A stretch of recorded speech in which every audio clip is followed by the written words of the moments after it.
Buen día, estudiantes. Vamos a explicar esta última secuencia de estudio, sistema neuroendocrino. Como toda la secuencia que hemos trabajado en el año, tienen su inicio con estas preguntas que les va a servir para repasar lo estudiado en la última secuencia y una pregunta que es la número 3 para entrar en este último tema, que es el eje hipotálamo hipofisario.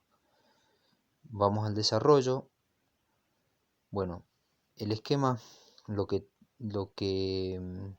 explica es un poco lo que es este sistema neuroendocrino, donde está el hipotálamo, que es esto que está acá,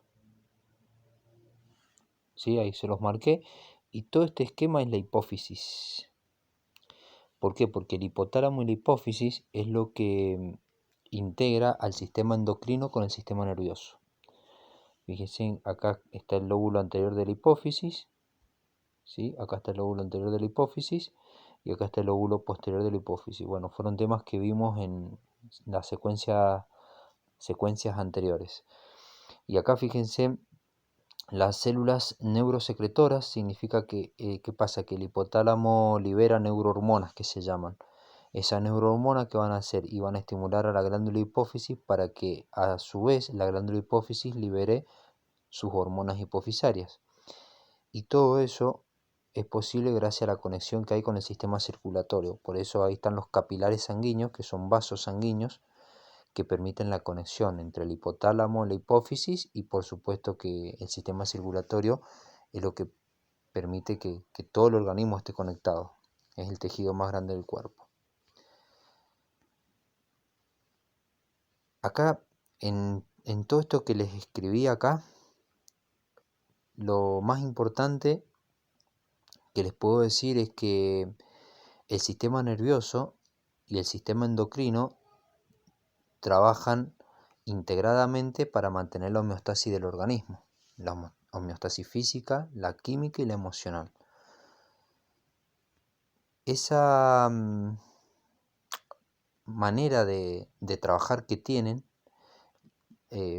presentan algunas diferencias, como por ejemplo el tiempo en el que un sistema produce su efecto y el tiempo en el que otro sistema produce su efecto. Entonces, vos tenés el sistema nervioso, que los efectos son rápidos, pero son cortos en el tiempo. Y el sistema endocrino, sus efectos son largos en el tiempo, y también son lentos. Se dan de manera más progresiva. Un ejemplo puede ser el arco reflejo en el sistema nervioso. El arco reflejo, por ejemplo, si una persona se pinchó, el efecto es muy rápido y muy cortito. Y un ejemplo del sistema endocrino de que sus efectos son largos y también son progresivos es, por ejemplo, el crecimiento. Una persona desde que nace hasta la adolescencia va a tener un crecimiento progresivo.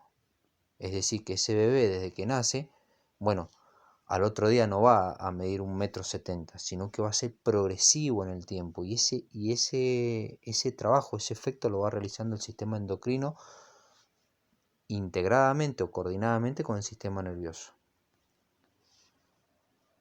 Después tenemos las prácticas de aprendizaje, que son 6. Todas estas preguntas las traté de hacer, son preguntas simples. ¿A qué me refiero? Que las respuestas de las preguntas están en todo este texto. ¿Para qué? Para que ustedes puedan leer el texto y puedan encontrar las respuestas. Retroalimentación o feedback es la manera en que se regulan las hormonas. Principalmente, también hay otro mecanismo de regulación hormonal que tiene que ver con, por ejemplo, la glucosa y el sodio, que eso también se los nombro un poquito más abajo. Pero este esquema que está acá resume todo este párrafo. Fíjense, acá yo les pongo la coordinación hormonal. ¿Qué es lo que implica? Bueno, la secreción de hormonas, implica el transporte de las hormonas a través del sistema circulatorio y también la llegada de las hormonas ¿a dónde? A los tejidos blancos o diana. ¿Para qué? Para que las hormonas modifiquen el funcionamiento de ese tejido blanco o diana. Y acá, este esquema que les hice acá, les resume todo este párrafo que está acá. Este mecanismo se llama retroalimentación o feedback. Es todo este esquema que les hice acá. Fíjense, el hipotálamo, ¿qué es lo que hace? El signo más significa estimular y el signo menos significa inhibir. El hipotálamo lo que hace es producir factores liberadores que se llaman. Esos factores liberadores, ¿a dónde van a actuar? En la hipófisis. A su vez, la hipófisis, producto de la estimulación del hipotálamo, va a liberar hormonas hipofisarias. Esas hormonas hipofisarias van a estimular a las glándulas. Y las glándulas, ¿qué van a hacer? Van a estimular los órganos efectores. O sea, el órgano que va a realizar la acción para producir un proceso en el cuerpo. Este esquema lo vemos acá con nombre, fíjense. Acá lo voy a resumir un poquito, lo voy a achicar un poquito al gráfico. Fíjense que acá tenemos el eje hipotálamo, está bien, eje hipotálamo hipofisario en un ejemplo. Tenemos el hipotálamo que produce un factor liberador de FSH que se llama. Ahí ven el signo más.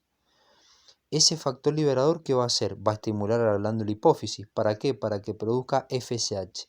La FSH es una hormona que se llama folículo estimulante. ¿Qué va a hacer la FSH? Va a trabajar en el ovario. Y el ovario, que es su órgano blanco o diana, va a producir estrógenos. Y los estrógenos van a producir cambios en el órgano, en el útero de la mujer. Y este mecanismo se llama retroalimentación positiva, retroalimentación o feedback.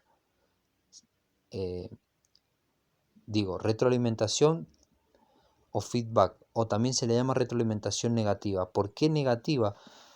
Porque la concentración de estrógeno en sangre, ¿qué va a provocar? Va a provocar, esa concentración no puede aumentar indefinidamente.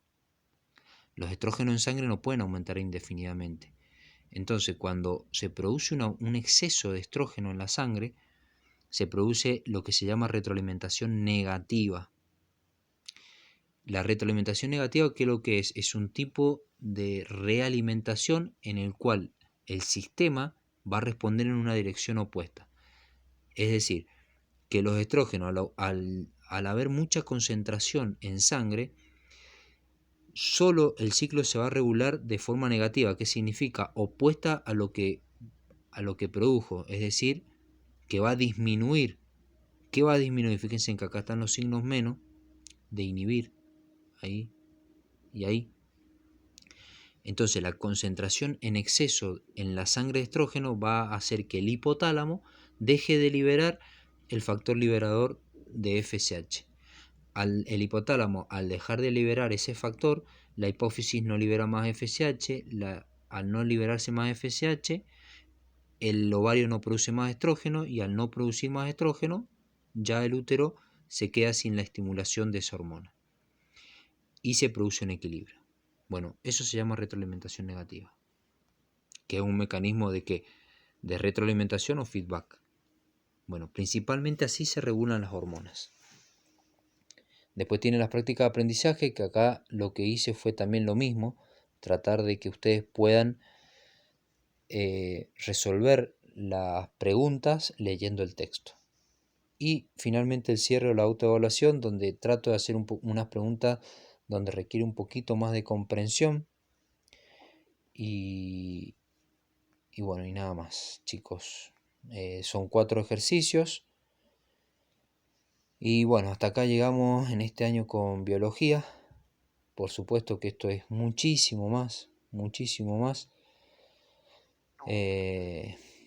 pero se nos acabó el tiempo, el tiempo. Bueno, chicos, que tengan un buen día y cualquier cosita, si les surge alguna duda, me lo hacen saber a través de los preceptores. Que anden muy bien. Hasta pronto.